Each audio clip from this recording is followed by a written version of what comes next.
Sumuli magandang gabi po sa ating lahat at tayo po ay mag-share po ng daily devotion.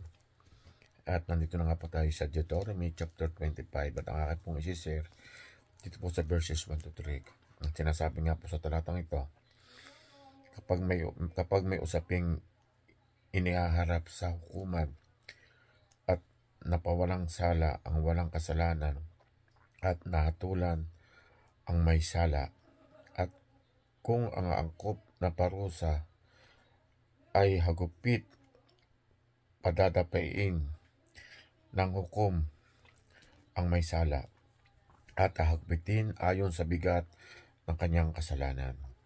Last verse, 4 na po ang pinakamaraming hagupit na maaaring ibigay sa may sala.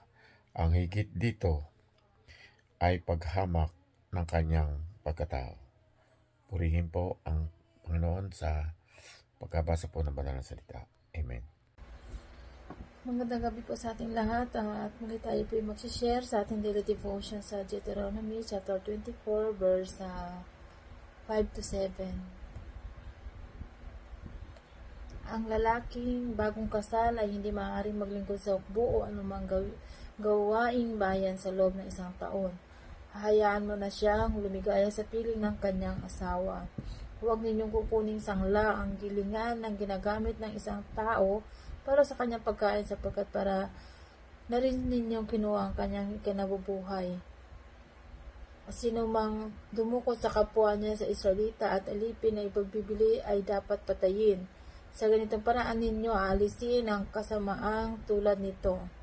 Amen. Magandang gabi po sa inyong lahat.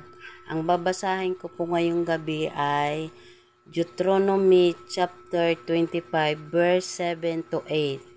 At kung ayaw kunin ng lalaki ang asawa ng kanyang kapatid, ay sasampa nga ang asawa ng kanyang kapatid sa pintuang bayan sa mga matanda at sabihin, ang kapatid ng aking asawa ay tumatangging itindig ang pangalan ng kanyang kapatid sa Israel. Ayaw niyang tuparin sa akin ang tungkulin ng pagkakapatid ng asawa. Kung magkagayoy, tatawagin siya ng mga matanda sa kanyang bayan at pangungusapan siya, at kung siya'y tumayo at sabihin niya, ayaw kong kunin siya. Naibabasahin ko po, Deuteronomy chapter 25 verse 9 to 10. Ang asawa ng kapatid ay paroon sa kaniya sa harap ng mga matanda at huhubarin ang panyapak niya sa kaniyang mga paa at lulura siya sa buka, at siya ay sasagot at sasabihin, ganyan ang gagawin sa lalaki na ayaw magtayo ng sangbahayan ng kaniyang kapatid, at ang kaniyang pangalay tatawagin sa Israel, ang bahay na hinubaran ng panyapak. Amen. Magandang gabi po sa ating lahat. Ang aking isi-share ngayon ay makikita sa Deuteronomy Kapitulo 25, versikulo 11 hanggang 13. Ito po ang sinasabi: kung may dalawang lalaking nag-aaway at lumapit ang asawa ng isa para tumulong sa kanyang asawa sa pamamagitan ng pagdakot sa ari ng kalaban, kailangan putulin ang kamay ng babae ng walang awa. Huwag kayong mandaraya sa inyong pagtimbang at pagtakal. Yun lang po. Maraming salamat. Buwan ng Panginoon. God bless. Mapagpalang gabi po sa ating lahat. Muli ay tayo magbahagi ng Bible verse.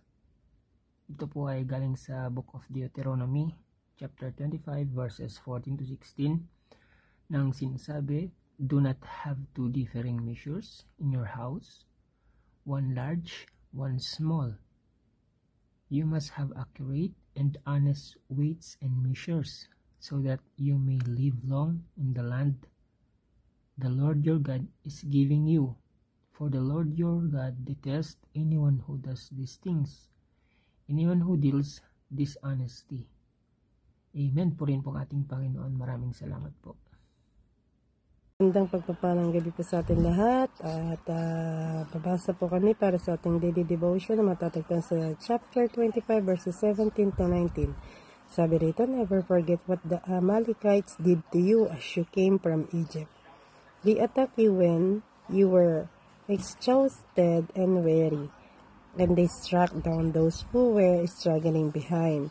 They had no fear of God. Therefore, when the Lord your God has given you rest from all your enemies in the land He is giving you a special possession, you must destroy the Amalekites and erase their memory from under heaven.